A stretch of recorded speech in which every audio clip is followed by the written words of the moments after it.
Bonjour les enfants, j'espère que vous allez bien. Je vais vous présenter les ateliers pour cette semaine.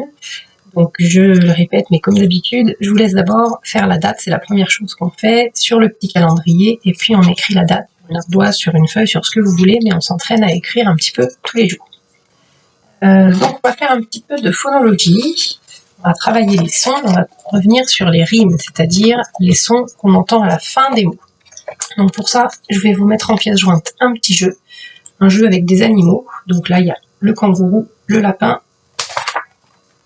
le chameau et le panda. Donc c'est un jeu qui peut se jouer à 4 ou au moins à 2, et vous pouvez prendre chacun 2 animaux ou un seul, et puis vous voyez après avec les petites étiquettes, ça peut aussi faire des pièges. Donc vous allez avoir des étiquettes qui vont rimer avec panda, des étiquettes qui vont rimer avec chameau, des étiquettes qui vont rimer avec lapin et d'autres qui vont rimer avec kangourou. Je ne vous donne pas les sons, je vous laisserai avant de commencer le jeu voir avec vos parents pour dire quel est le son que l'on entend à la fin de chaque nom d'animal pour savoir avec quelle petite étiquette ça doit rimer pour entendre la même chose à la fin. Donc le principe il est simple. Le petit plateau de jeu que vous pouvez, si vous pouvez l'imprimer, vous pouvez aussi le colorier pour que ce soit un petit peu plus gai. Et les petites étiquettes qui sont là, qu'il va falloir découper, mélanger et mettre face cachée sur la table. À tour de rôle, on pioche une étiquette. Si ça rime avec son animal, avec l'animal qu'on a choisi au départ, on place dans le petit panier. Et si ça ne rime pas, on remet dans le pot, enfin dans la pioche d'étiquettes qui se trouve au milieu de la table. Et le premier qui arrive à avoir 4 petites étiquettes dans le panier de son animal, eh bien, il a gagné la partie. Donc voilà pour le jeu de phonologie. Je vous avais donné la dernière fois, alors attendez, il faut que je le retrouve, le petit jeu avec les œufs, la course aux œufs, voilà. Celui-ci. Je vous avais dit de jouer uniquement avec le petit circuit, sans vous occuper des cartes poules et renards.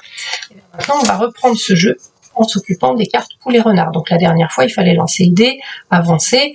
C'était soit la version on ajoute les œufs que l'on trouve sur son passage, soit on part avec déjà des œufs au départ et au fur et à mesure du jeu on en retire, et à l'arrivée celui auquel il en restait le plus avait gagné.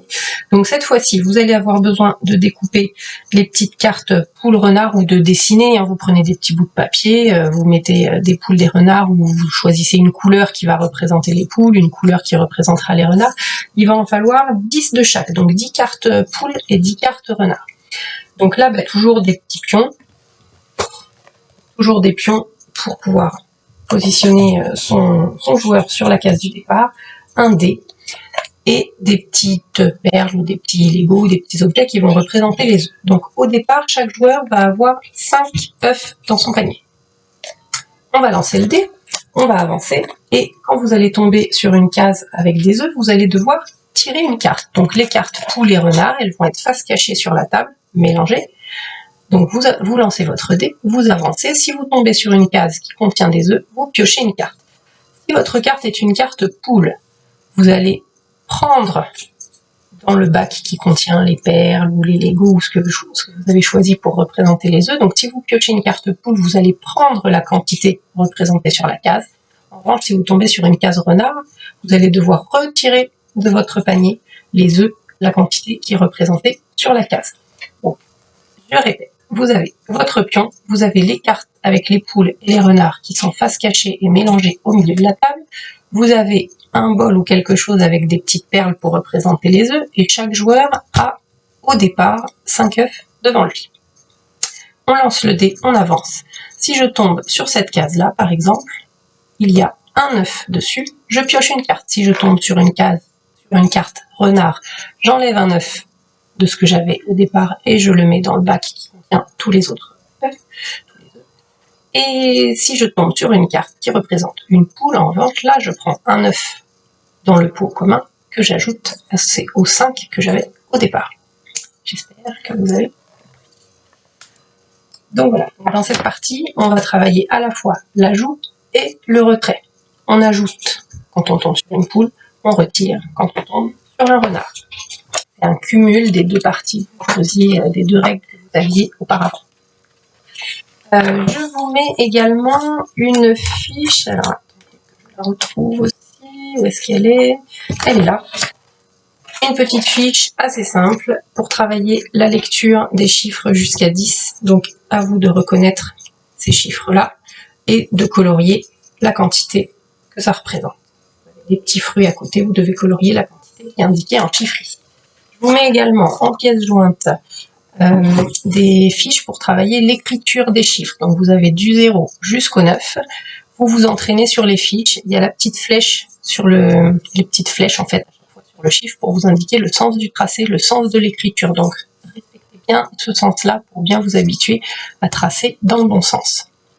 Voilà pour ce qui est des chiffres. Je vous mets également, alors attendez que je vous montre, des petites fiches comme celle-ci, avec des hérissons. Donc les hérissons, ils ont des piquants. On vous indique avec le chiffre ici le nombre de piquants qu'on veut sur le hérisson. Il en a déjà quelques-uns, à vous de compléter pour qu'il ait le nombre demandé. Donc il y a plusieurs fiches avec plusieurs nombres, c'est pas toujours simple. Donc, à vous de compléter.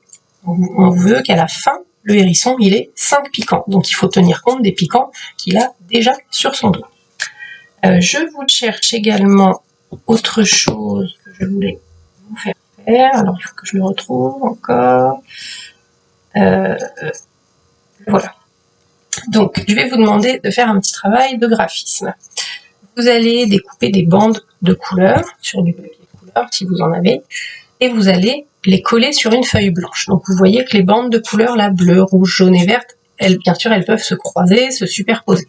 Une fois que vous avez collé ces bandes, vous allez me faire des lignes brisées. Vous savez, c'est les lignes qui sont bien pointues. Donc ça doit bien venir toucher le bord de chaque ligne, mais ça s'arrête au bord des lignes de couleur. Ça ne déborde pas sur le blanc. Et une fois que vous avez fait des lignes brisées, donc on les fait tout le long des lignes. Si on arrive sur une ligne, tout le long des bandes, pardon.